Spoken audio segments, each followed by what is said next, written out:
에서부터는 이제 빌립보서의 본론에 직접적으로 들어가고 있습니다. 그런데 오늘 본문의 말씀에 보면은 이제 사도 바울이 빌립보서를 쓴 이유를 아주 구체적으로 설명하고 있습니다. 그러면 사도 바울이 이 빌립보서를 왜 썼는지 아주 구체적인 이유가 이제 나옵니다. 함께 12절부터 14절 말씀 함께 읽도록 하겠습니다. 12절입니다. 형제들아, 내가 당한 일이 도리어 복음 전파의 진전이 된 줄을 너희가 알기를 원하노라. 이러므로 나의 매임이 그리스도 안에서 모든 시위대 안과 그 밖에 모든 사람에게 나타났으니 형제 중 다수가 나의 매임으로 말미암아 주 안에서 신뢰함으로 겁없이 하나님의 말씀을 더욱 담대히 전하게 되었느니라. 아멘. 첫 번째로 사도 바울이 이 편지를 쓴 이유에 대해서 적고 있습니다. 사도 바울은 이렇게 말합니다. 내가 당한 일이 도리어 복음 전파의 진전이 되었다라고 말하고 있습니다. 사도 바울이 당한 일이 무엇입니까? 사도 바울이 지금 어디에 있죠? 감옥에 있습니다. 근데 감옥에 있는 것이 복음 전파의 진전이 되었다 이렇게 말하고 있습니다. 상식적으로 생각하면 우리에게는 어울리지 않는 말이죠. 그러니까 오늘날에도 누가 감옥에 가는 것을 긍정적으로 보는 사람이 있습니까? 우리는 감옥에 갔다 오면 다 숨기죠. 그러니까 이 당시라고 다르겠습니까? 이 당시도 마찬가지입니다. 그런데 사도 바울이 생각했던 것은 자신의 형편과 자신에게 좋냐 좋지 않느냐로 어떤 사건을 바라보지 않았어요. 여러분, 그리스도인들의 특징이 무엇입니까? 자기 눈에 보기에 선하고 악한 기준으로 보지 않는 것이 그리스도인의 특징입니다. 여러분, 그렇기 때문에 사도 바울은 지금 누구를 걱정하고 있는 거예요? 내가 언제 여기 사형 선고를 받을지 안 받을지 그거 걱정하고 있습니까? 아닙니다. 사도 바울이 지금 말하고 있는 것은 복음에 대해서 얘기를 하고 있는 거예요. 그리고 첫 번째로 사도 바울의 입장에서는 지금 이 빌립보 교회가 이 편지를 받고 있습니다. 빌립보 교회는 어떤 교회입니까?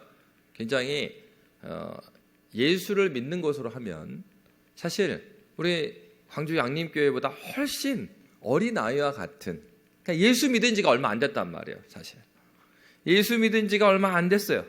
그리고 많은 핍박이 있는 시절입니다. 당시의 배경이 어떤 시대입니까? 로마 시대입니다. 로마 시대에는 황제 숭배가 있었습니다. 그냥 황제를 신으로 섬기기 원하는 사람만 섬기는 게 아니고 어떻게 합니까?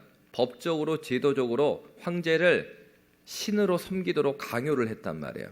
그래서 로마 시대라는 시대는 신이 많습니다. 여러 신이 있어요. 근데 그 여러 신 위에 가장 뛰어난 신이 누구라고 가르친 거예요? 황제입니다. 황제.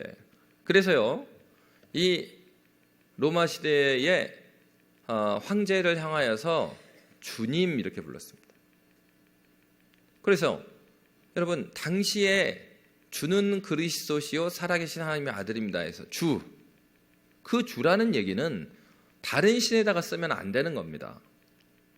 그래서 의심 많았던 도마가 주님 이렇게 불렀다는 것은 대단한 고백인 거거든요. 베드로가 주는 이렇게 말한 건 대단한 고백입니다. 오늘날 주인이라는 것은 우리 이제 그 한국 전통의 예전에 어르신들 보면은 그러잖아요. 그 남편한테 어떻게 말합니까? 아이, 누구 계십니까? 그러면 전화하면 우리 주인 양반이요 이렇게 말해. 근데 우리한테 있어서도 주라는 말이 높임말이에요. 그런데 로마 시대의 주라는 것은 황제한테 쓰는 얘기입니다. 어떤 식으로요? 신에게 쓰는 말로 쓰는 거예요. 근데 여러분, 당시에 빌립보 교회는 신앙이 어렵습니다. 예수 믿은 지 얼마 안 됐어요. 그런데 예수 그리스도를 증거했던 사람이 누구였어요? 그들이 누구한테 복음을 받았습니까? 바울한테 받았어요. 그러니까 고대의 사람들은 어떤 습성이 있었냐면 전쟁이 나도 이 A라는 나라하고 B 나라하고 전쟁을 하면 누구의 싸움으로 봤어요? 그냥 나라 대 나라의 전쟁으로 봤을까요? 이 전쟁을 하면 그들은 A라는 나라의 신과 B라는 나라의 신이 싸운다고 생각했어요. 그래서 전쟁이 나면 어떻게 생각했습니까? 야, 우리 신이 이겼다. 그렇기 때문에 전쟁을 이기고 나면은 신에게 제사를 드렸던 겁니다. 감사제를 드렸어요. 그러니까 여러분, 지금 주라는 이름, 이 당시에 예수를 믿었던 사람들은 예수님에게 어떤 고백을 했어요? 주는 그리스도시요 살아계신 하나님의 아들입니다. 예수 믿는 사람이 그들의 신앙 고백을 할 때 예수님을 주님 이렇게 불렀단 말이에요. 그러니까 신앙이 어린 사람들은 어떨 수 있겠습니까? 지금 그렇게 주님을 가르쳤던, 예수가 주님이라고 가르쳤던 바울이 어디 있습니까? 감옥에 있습니다. 그러면 로마 황제가 이긴 거예요? 바울이 이긴 거예요? 로마 황제가 이긴 거죠. 그러니까 연약한 성도들은 어떻게 생각하는 것이에요? 지금 사도 바울이 감옥에 있는 것 그 자체만으로도 야, 이게 계속 이렇게 내가 예수를 믿어도 되나? 결국은 로마 황제 그 주님이 더 센 거 아니야? 그러면 예수님보다 더 세네. 내가 지금 이렇게 예수 믿고 있는 거 잘하는 건가? 이런 생각을 갖게 됩니다. 그러니까 오늘날 같이 교회가 많은 시대가 아니거든요. 교회가 별로 있지 않아요. 그리고 지도자가 많은 시대입니까? 아닙니다. 여러분, 바로 이런 시대에 사도 바울은 그들의 염려를 너무나 잘 알았습니다. 저들이 마치 그리스도 예수께서 사도 바울의 갇힘으로 말미암아 이제는 예수님께서 그 사역을 중단하시고 아니면 더 이상 사역을 못하시는 상황이다, 이러한 생각들을 모두 깨부수시는 거예요. 이 고백이 어떤 고백을 했는데요? 다시 한번 읽어드립니다. 형제들아, 내가 당한 일이 도리어 복음 전파의 진전이 되었다. 사도 바울이 감옥에 갇혀 있으니까 빌립보 교인들은 한 가지로는 두려웠을 것입니다. 우리도 언제 잡혀가지고 저렇게 당할 줄 모른다. 그리고 또 하나나, 그렇게 지도자가 감옥에 갇히니까 어떻게 되겠어요? 복음 전파의 사역을 마음껏 했겠어요? 자신들도 두려워합니다. 바로 그런 그들에게 아니야, 지금 이 전쟁은 우리 하나님께서 이미 승리하신 전쟁의 열매를 거두는 것뿐이야. 그리고 우리 주님이 이 일을 멈춘 게 아니라 지금 그 일을 하고 계신다. 여러분, 로마 황제라는 그 최고의 신이 예수님을 이겼다면 예수님께서 활동을 할 수 있겠어요, 없겠어요? 없죠. 예수님이 할 수 없다는 것은 무슨 얘기입니까? 복음 전파의 사역은 끝나버렸다, 이렇게 돼야 될 거예요. 그러니까 바울 사도가 말하고 있는 나의 매임이 복음 전파의 진전이 되었다, 이 한마디 말로 어떤 얘기를 하는 거예요? 우리 주님 죽으시고 다시 살아나신 분이다. 로마 황제에게 진 게임이 아니야. 지금 우리 주님 지금도 우리를 위해서, 그리고 지금도 내가 이곳에서도 사역을 하고 있지 않느냐. 바로 사도 바울은 그들에게 용기를 줘요. 첫 번째로는 빌립보 교인들에게 용기를 주기 위해서, 그들을 안심시키기 위해서 이 글을, 이 편지를 쓰고 있습니다. 두 번째로는 13절의 말씀에 보면 이러므로 나의 매임이 그리스도 안에서 모든 시위대 안과 그 밖의 모든 사람에게 나타났다. 그러면 복음 전파가 진전이 되었다라는 것을 구체적인 증거를 대는 거예요. 어떻게 복음 전파가 증거되었냐, 진전이 되었냐? 지금 내가 여기 감옥에 있는데 감옥에 그냥 갇혀 있는 게 아니고 지금 나는 뭐 하고 있어요? 그리스도 안에서 모든 시위대 안과 그 밖의 모든 사람을 복음 전파하고 있다. 여러분, 이 시위대, 여기서 나오는 시위대는요, 그 작은 규모의 간수들을 말하는 게 아닙니다. 이 시위대는 황제의 시위대예요. 황제 근위대란 말이에요. 황제 근위대가 당시에 7,000명 정도 됐답니다. 그러니까 여러분, 사도 바울이요, 아무리 밖에서 복음 많이 전해봐야 황제에게 가까이 갈 수 있겠습니까? 사도행전을 잘 보십시오. 나중에 보면은요, 사실 바울 사도가 자기의 로마 시민권을 말할 필요가 없을 때 막 자꾸 로마 시민권 얘기를 해요. 우리가 알기로 사도 바울이나 이 사도들은 겸손하고 온유한 줄 아는데 나중에 보면은 사도 바울이 자꾸 나는 시민권을 자랑하지 않습니다 막 그래요. 그 빌립보서나 에베소 말씀하면 나는 하늘의 시민권이 나의 진정한 시민권이지 이 로마 시민권은 이 땅의 것이니까 이거 자랑하지 않는다, 이렇게 말한단 말이에요. 근데 사도행전에 오면은 사도 바울이 뜬금없이 야, 너 말이야 로마 시민권인 자인 나를 시시비비를 따지도 않고 매질을 하고 감옥에 가뒀다, 그러면서 막 협박한단 말이에요. 로마 군인을 협박해요.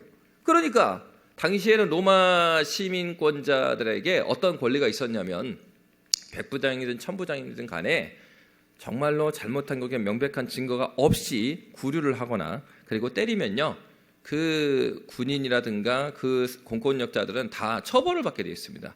그러면 처벌받기 전에 뭘 할 수 있었냐면 로마 시민권자가 이것은 불법이요, 나 로마 시민권자인데 나 이거 황제에게 가서 재판받길 원합니다, 이렇게 말할 수 있었어요. 그래서 잘 보면요, 바울 사도가 적당한 지점에서 그냥 겁을 주고 끝내면 되거든요. 근데 사도행전에 보면 계속해서 사도 바울이 로마 시민권자인 나를 이렇게 가뒀으니 나는 재판으로 가야 되겠다, 계속 그래요. 그래서 어디로 갑니까? 로마까지 갑니다. 그래서 여러분, 사도 바울이 만약 그러한 방법을 선택하지 않고 복음 전파 사역만 쭉 해나갔다고 한다면 사도 바울이 전할 수 있는 복음의 대상자들은 유대인들이나 그저 이방인들 정도에서 멈췄을 거예요. 근데 사도 바울을 불렀을 때 하나님께서 아나니아라는 그 제자한테 나타나셔서 말씀하셔요. 야, 저기 가면은 다메섹 도상에서 나를 만난 그 제자가 하나 있어. 근데 그 제자가 지금 칩거하고 있으니까 가서 말해줘라. 무슨 말을 하라고 그럽니까? 내가 너를 하나님의 그릇으로 쓸 것이다. 근데 어떤 그릇으로 쓴다고 나오냐면 유대인과 이방인과 왕들에게 복음 전파자로 불렀다고 그래요.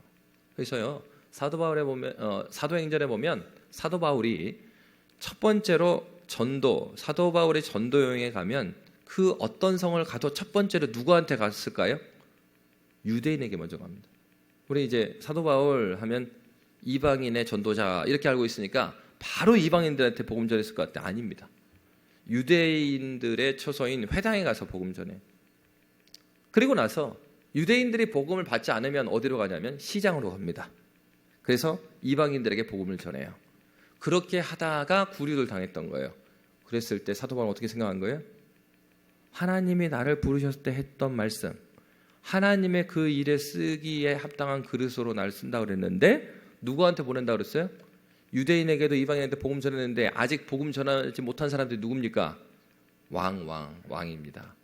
당시에는 로마 황제만 있는 게 아니에요. 각 지역에 총독이 있고요. 그리고 총독 아래에 아주 특별한 지역, 아주 그 반란의 위험성이 많은 지역에는 분봉왕이라고 그래서 또 왕을 세웠어요. 그 민족 가운데 뽑아서 왕을 세워요. 유대 지역이 바로 그런 지역이었어요. 유대 지역이 예전부터 통치가 잘 안 되는 거. 그러니까 그 사람들 중에서 왕을 하나 뽑아놔요. 그래서 이 왕은 총독 아래에 있게 만들고 그리고 로마 황제가 있습니다. 그러니까 당시에 왕이라고 하면 왕들이죠. 수많은 왕들이 있어요. 그러니까 사도행전을 잘 보십시오. 사도 바울이 재판받는 과정마다 유대에 있는 왕에게 가서 재판받죠. 총독에게 가서 재판받죠. 과정에서 한 명 한 명에게 다 그리스도 예수를 전파해요. 사도 바울은 어떤 사람이었어요? 자신의 안위에 관심이 없어요. 우리 인간적으로 생각하면 사도 바울의 삶은 굉장히 불우한 인생입니다. 우리 진짜 전 세계에서 유례가 없을 정도로 기독교가 빠른 시기에 정착한 나라가 이 대한민국이에요. 그러다 보니까 우리나라의 많은 사람들의 이름이 사도들의 이름이 많습니다. 베드로, 바울, 그다음에 엘리야도 있고 그래요. 근데 여러분, 우리가 생각하는 이 믿음의 선배들 삶이 우리가 생각했듯이 우리가 생각하는, 그러니까 일반적으로 생각하는 복받은 인생은 아니었죠. 그러니까 사도 바울 어떤 사람이었어요? 그러니까 오늘날로 하면 어때요? 서울대를 나와가지고 유학을 간 거예요. 그래서 하버드를 가고 전 세계에서 알아주는 석학 밑에서 공부했던 사람이거든요. 그러니까 어떻게 보면 탄탄대로를 나간 거예요. 그런데 인간적으로 보면 어떻게 됩니까? 하버드 나와갖고 지금 뭐 하고 있어요? 놀고 있대요. 근데 놀고 있는 게서 멈춘 게 아니라 세월이 흘러가니까 뭐 하고 있대요? 감옥 갔대. 여러분 주변에 그 어렸을 때 그 진짜 똑똑했잖아. 그래서 서울대 합격해 갖고 막 플랜카드 달았잖아. 그러고 나서 막 하버드 갔잖아. 근데 걔가 지금 감옥에 있대? 아이고 어쩌스고. 이런 겁니다. 지금 사도 바울이 그런 거예요. 그런데요, 사도 바울은 전혀 그런 세상의 눈빛으로 자기의 인생을 보고 있지 않아요. 전혀 그런 시각이 아닙니다. 사도 바울의 인생을 보면 사도 바울은요, 그리스도 예수를 만난 이후로 그리스도 예수 하나님 나라에 꽂힌 거예요. 그래서 주님 나라를 위해서 자기의 모든 인생을 겁니다. 그래서 자기가 편해질 수도 있음에도 불구하고 자신의 부르심을 생각해요. 하나님께서 나를 이렇게 그리스도로 쓰신다고 했지, 그 말씀을 기억하면서 그 한 걸음 한 걸음 걸어갔던 것입니다. 여러분, 그리스도인들의 특징이 무엇입니까? 이 세상을 바라보는 시각이 완전히 바뀌어버린 거예요. 전에 있던 교회에서 6개월마다 교육자 수련을 했습니다. 그럼 수련을 할 때마다 저희가 그 강원도에 가서 수련을 했어요. 그거 하면은 이제 수련회 때 교육자 수련회 때 노는 게 아니라 한 3박 4일 동안 계속 사역에 대한 보고하고 막 연구하고 막 그런 것만 합니다. 그런데 그나마 첫날은요, 출발해갖고 맛있는 것도 먹고 막 교제를 해요. 근데 이제 모두 거의 아침에 새벽기도 끝나자마자 출발하거든요. 근데 그날은 전도사님 한 분이 안 오신 거예요. 그래서 좀 기다리다가 기다릴 수가 없다. 그래서 연락도 안 되고, 그래서 빨리 갑시다. 그래서 제가 먼저 갔습니다. 나중에 전도사님이 점심 때 지나가지고 도착하셨어요. 어떻게 왔냐면 자기 돈을 들여갖고 강남 터미널까지 가서 버스를 타가지고 시간도 훨씬 오래 걸리죠. 그렇게 해갖고 오셨어요. 근데 이제 자초지경을 들어보니까 이 새벽 기도를 오다가 이 접촉사가 난 거예요. 자기가 낸 게 아니라 와서 받아버렸어요. 그러다 보니까 이거 막 처리하다 보니까 출발 시간을 놓친 거예요. 여러분, 자기가 잘못한 게 아니고 사고 났습니다. 그런데 이 전사님이 저희가 막 식사하고 있었는데 그때 도착했고 한다는 얘기가 죄송하다고 늦게 와서 어떤 일이 있었습니까? 그러니까 너무 감사한 일이 있었대요. 그러면서 사고 얘기를 하는 거예요. 그러니까 아니 뭐 사고가 뭐 감사합니까? 뭐 보험금 많이 탔나요? 막 이렇게 물어봤어요. 그러니까 그게 아니고 자기가 처음에는 아이고 나 때문에 다 기다릴 텐데 어떡하나 해서 마음이 이제 막 졸였대요. 그렇게 어쨌든 이제 보험 처리하고 가야 되니까 상대방도 있으니까 그렇게 하다 보니까 늦었어요. 차 놓쳤죠. 그래서 이제 강남터미널 갈 때는 아이고 뭐 하필 뭐 오늘 이런 일이 있어 아주. 그런데 강원도로 가는 버스를 딱 탔는데 버스에 손님이 자기 혼자밖에 없었어요. 그리고 버스 기사 아저씨가 혼자. 그러니까 이 큰 45인승에 전용 자가용이 된 거죠. 근데 이 전사님이 평상시에 뭘 잘했냐면 전도를 너무 잘했어요. 이런 사람들 특징이 있잖아요. 버스에 그렇게 단둘이 앉아있으면 어떤 생각해요? 이야, 찬스구나. 그래서 한 3시간 반 동안 아저씨하고 단둘이 계속 이야기해야 되잖아요. 아저씨도 졸리니까 말 걸어주니까 고마워하고 막 이야기합니다. 나중에요, 저기 속초에 도착해가지고 전도사님이 기도해주고 그 기사 아저씨가 예전에 어렸을 때 교회를 다녔던 분인 거예요. 다시 영접 기도를 하고 그러니까 예수님의 이름으로 기도합니다. 아멘 하고 내리신 거예요. 헤이 전사님이 그런 거예요. 야, 비록 이 버스비도 내가 냈고 그다음에 사고 나가지고 사고에 대한 처리도 하고 머리는 아팠지만은 하나님께서 그 한 영혼을 기억하셔갖고 나의 나쁜 일이죠. 사고 난 건 나쁜 일이고 자기가 제때 차를 못한 거 나쁜 일인데 그 나에게 일어난 나쁜 일도 하나님께서 선으로 이루셨구나. 여러분, 그리스도인들은 나에게 일어난 어떤 일들을 내 중심으로 보는 사람이 아닙니다. 계속해서 우리에게 일어난 관계나 우리에게 일어난 어떤 사건들, 이 세상을 바라본 시각이 그리스도인들의 특징은 처음에 예수 믿었을 때는요, 믿지 않는 사람이나 시각이 비슷합니다. 안 믿는 사람이나 비슷한 시각으로 사회를 보고, 안 믿는 사람하고 비슷한 시각으로 교회도 보고요, 안 믿는 사람하고 비슷한 시각으로 내 삶에 있어서 일들도 바라봅니다. 그런데 신앙이 자라가면 자라갈수록 이 시각이 점점 이쪽으로 옮겨가요. 이렇게. 그래서 하나님께서 지금 무슨 일을 하고 계시냐가 주된 관심사가 되는 거예요. 사도 바울에게 있어서 지금 사도 바울은 감옥에 갔습니다. 그래서 인간적으로는 굉장히 나쁜 일이죠. 그런데 거기에서 멈춰서는 게 아니라 그곳에 있으면서 하나님께서 분명히 나를 부르셨고 나를 지금도 나의 인생에 주님께 주인 되셔서 섭리하고 계시는데, 그러면 이 사건은 하나님의 어떤 뜻이 있을까? 그러니까 이게 궁금한 거예요. 안 믿는 사람은 뭐가 궁금하겠어요? 야, 얼마를 줘야 나갈 수 있을까? 야, 지금 말이야 내가 감옥에 와갖고 저 교회가 저런데 교회 운영이 될까? 막 이런 고민에 빠질 건데, 사도바울은 그게 아니에요. 어찌됐건 하나님께서 교회를 붙드시는 하나님, 시작하신 분이 하나님이시니까 교회에 붙으실 걸 내가 믿고, 그리고 나에게 주신 현장은 지금 어디예요? 감옥이에요. 여기서 할 수 있는 일을 하자. 그냥 생각해보니까 하나님께서 왕에게도 복음 전해야 된다고 그랬지. 왕을 섬기는 시위대, 이야 7,000명이나 되네. 밖에 있을 때는요 복음 전하러 찾아다녔어야 돼요. 근데 감옥에 갇히니까 어떻게 됩니까? 자기들이 2시간 단위로 돌아가면서 복음 들으러 오는 거예요. 그렇잖아요. 간수가 시간 되면 계속 교대가 되니까 계속해서. 그러니까 사도 바울 입장에서는 뭡니까? 자기를 지키러 오는 게 아니라 그래 이 사람한테 복음 전했으니까 그래 다음 그래 왔지? 복음 전하. 그래 너도 복음 받아 들었어. 오케이. 다음.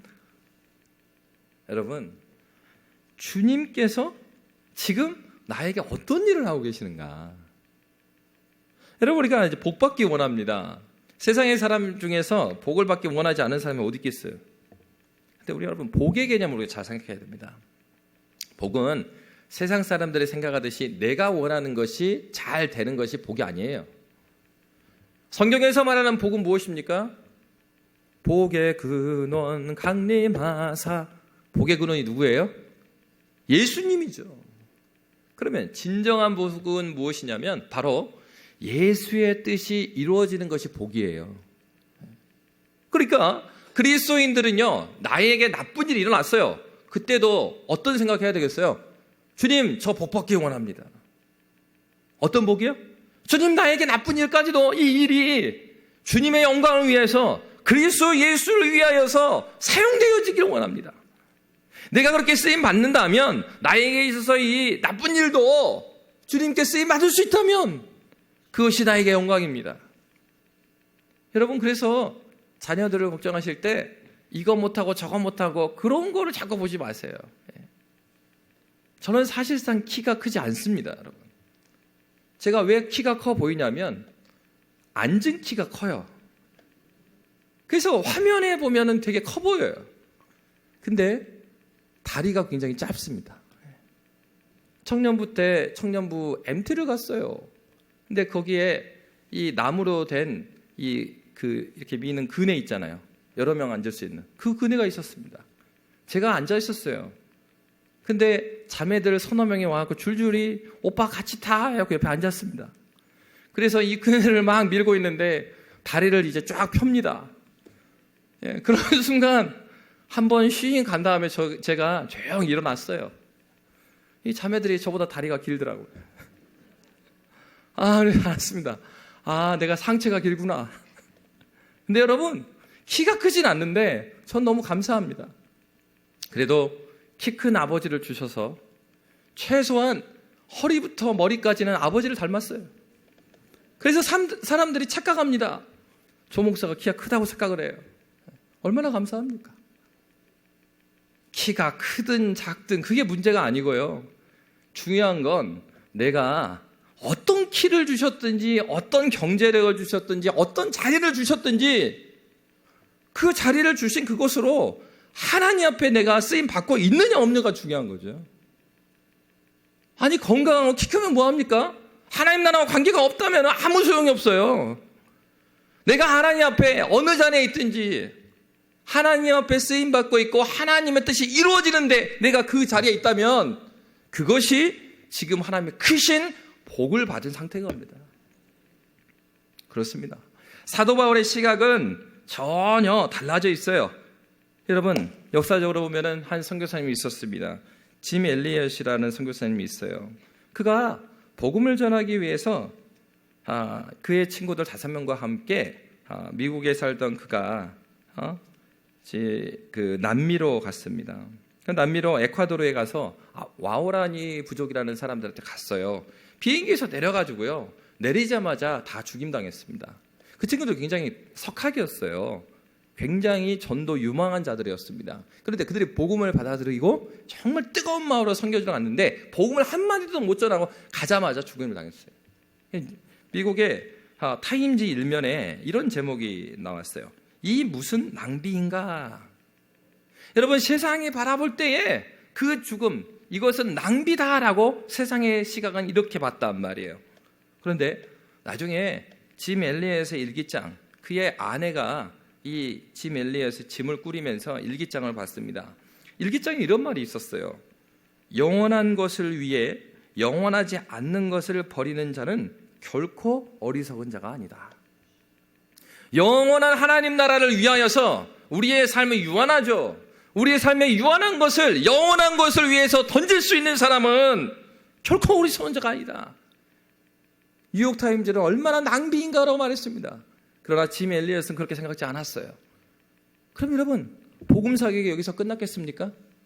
이 글을 읽었던 아내 엘리엇이 하나님 앞에서 눈물을 흘리면서 그가 하나님 앞에 다시 결단합니다. 그래서 그의 아내 엘리자베스 엘리엇과 더 많은 전도자들이 그 부족에 찾아갔습니다.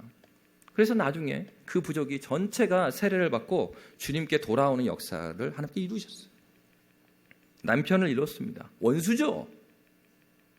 원수예요. 근데 그들에게 찾아가서 복음을 전합니다. 처음부터 내가 너희들이 죽인 아내다 말 안 했어요. 그저 그리스도 사랑을 쭉 섬겨나갑니다. 나중에 그들이 복음을 받아들이고, 그런데 어째서 당신은 여기까지 우리를 향해서 왔습니까? 라고 물을 때 그때 알려줘요. 그들이 정말 펑펑, 그 와오라니 부족이 펑펑 울면서 하나님께 헌신된 부족이 되었습니다. 여러분, 인간의 시각으로 보면은 인간 문명에 도움이 되지 않고 이 사회에 도움이 되지 않고 경제적으로 도움이 되지 않으면 그 인생은 실패한 것처럼 이야기합니다. 그러나 하나님 나라의 관점으로 보면 그가 이 세상에서 유명해지고 유명해지지 않고가 중요한 것이 아니라 지금 현재적으로 하나님 앞에 쓰임받는 그 자리에 있는가 없는가, 하나님 나라와 어떤 관계성을 갖고 있느냐가 우리 그리스도인들의 시각을 바꿔놓는 것입니다. 성경은 분명히 말하였습니다. 그래서 바울이 어떻게 말합니까? 우리 15절부터 18절 말씀을 한번 보시겠습니다. 함께 읽겠습니다. 어떤 이들은 투기와 분쟁으로, 어떤 이들은 착한 뜻으로 그리스도를 전파하나니 이들은 내가 복음을 변증하기 위하여 세우심을 받은 줄 알고 사랑으로 하나 그들은 나의 매임에 괴로움을 더하게 할 줄로 생각하여 순수하지 못하게 다툼으로 그리스도를 전파하느니라. 그러면 무엇이냐? 거칠애로 하나 참으로 하나 무슨 방도로 하든지 전파되는 것은 그리스도니 이로써 나는 기뻐하고 또한 기뻐하리라. 아멘. 여러분, 이렇게 은혜로운 상황이 있어도요, 거기에 모두가 은혜로운 건 아니에요. 빌립보 교회를 위해서 사도 바울이 이렇게 기도하고 있는데 거기에 어떤 사람들이 있었대요? 다툼으로 시기로 그렇게 복음 전하는 사람이 있었다. 그 내용이 어떤 건지는 성경이 자세하게 말하지 않으니까 몰라요. 어떤 식으로 이렇게 다툼으로 또 시기로 복음을 전했는지 그건 모르겠어요. 근데 이제 우리의 경험을 보면 그럴 수 있잖아요. 정말 어떤 사람이 있어요. 근데 너무 열심히야. 너무 부담스럽고 저 사람이 너무 열심히 하니까 어떻게 합니까? 나는 그 정도는 아닌데 내가 해야 될 것 같고 너무 부담스러워요. 그러면 같이 동참해서 사역을 하는 게 아니라 이런 경우가 있어요. 적당히 해, 적당히. 자기 때문에 난 너무 힘들어. 적당히 해. 열심을 막는 사람도 있고요. 그래도 그건 양반이죠. 어떤 사람 있습니까? 지가 잘났어? 우리 같이 아니야, 잘하니까 지 알아서 하라 그래. 같이 섬깁시다. 아니야, 지 알아서 해. 그래가지고 그분이 아파갖고 못 나와요. 그러니까 열심을 냅니다. 자기가 원래부터 열심히 하면 막 열심을 내요. 원래 할 수 있었어요. 근데 왜 안 해요? 저 사람 미워갖고 안 하는 거예요. 질투나고 시기 나니까. 나보다 인정받으니까 그때야 열심히 하는 거예요. 여러분, 지금 누구 섬기고 있는 거죠? 하나님 섬기고 있는 것입니까? 아니에요. 자기의 평판과 자기 체면치레하고 있는 겁니다. 사람은 속일 수 있지만 하나님은 그러한 섬김을 안 받으셔요. 그럼에도 불구하고 사도 바울이 뭐라고 그래요? 사도 바울이, 그러니까 대상이 누굽니까? 사도 바울을 놓고 이렇게 했다는 겁니다. 다툼과 시기로 해요. 그럼에도 불구하고 18절, 우리 18절 말씀 다시 한번 띄워주시겠어요? 우리 18절 함께 읽도록 하겠습니다. 18절 함께 읽습니다. 그러면 무엇이냐? 거칠애로 하나 참으로 하나 무슨 방도로 하든지 전파되는 것은 그리스도니 이로써 나는 기뻐하고 또한 기뻐하리라. 사도 바울이 기뻐하는 것은 무엇이에요? 거칠애로 해도 된다는 얘기를 하고 있는 겁니까? 아니죠. 거칠애로 하는 것은 분명히 잘못된 것이에요. 그럼에도 불구하고 사도 바울은 하나님 나라의 확장이 지금 이루어지고 있느냐 없느냐, 주님의 뜻이 이루어지고 있느냐 없느냐, 주님이 예수 그리스도가 전파되고 있느냐 없느냐, 이게 중요한 거예요. 사도 바울에 있어서 하나님의 일에 기여가 된다면 뭐 그렇게 하더라도 나는 그걸 기뻐할 수 있다.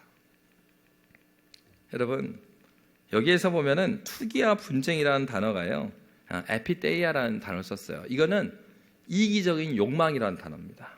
그러니까 주님을 섬겨도 이기적인 욕망 때문에 섬기는 경우가 있어요.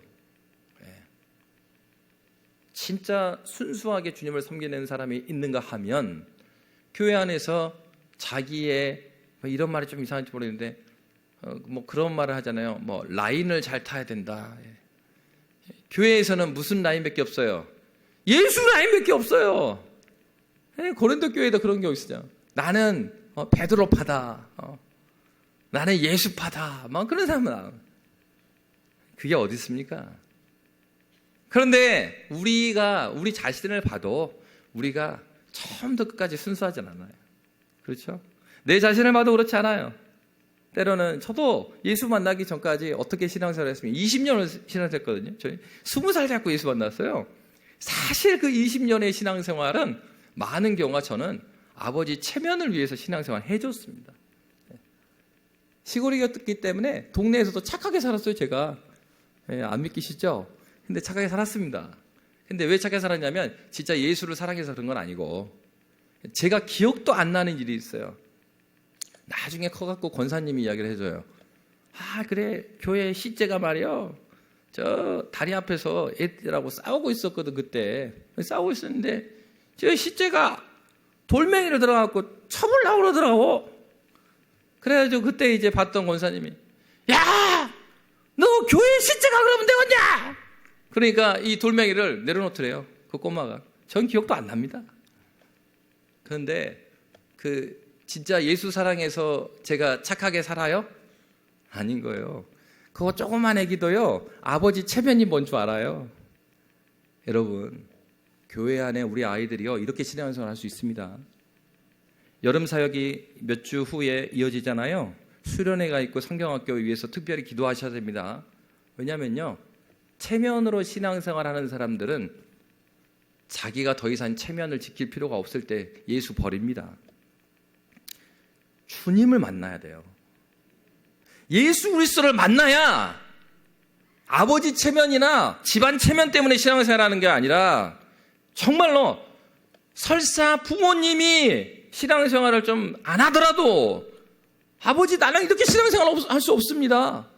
내가 그래서 예수를 만났는데 어떻게 그렇게 신앙생활 할 수 있겠습니까?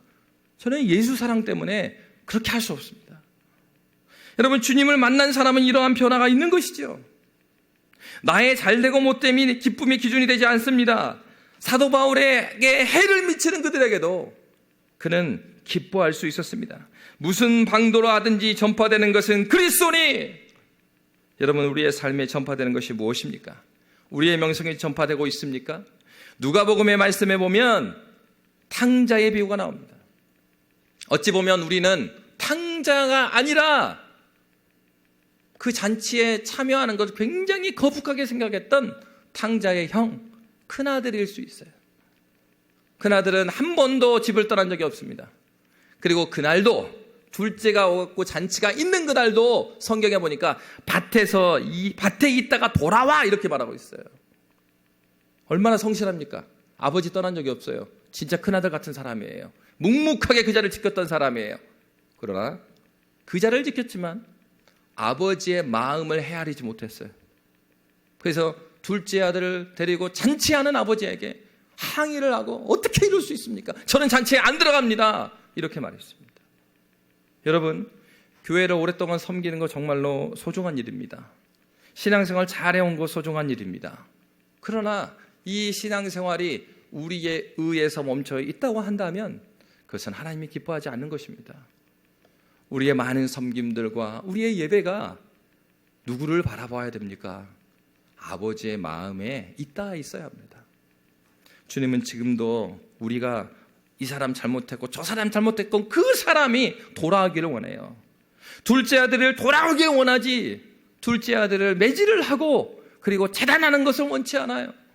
여러분, 우리는 큰아들이 되면 안 됩니다.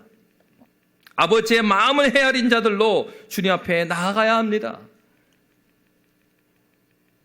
앞에서 말했던 짐 엘리엇의 아내 엘리자베스 엘리엇이 남긴 말이 있습니다. 이 말씀 읽고 우리 예배 마치도록 하겠습니다.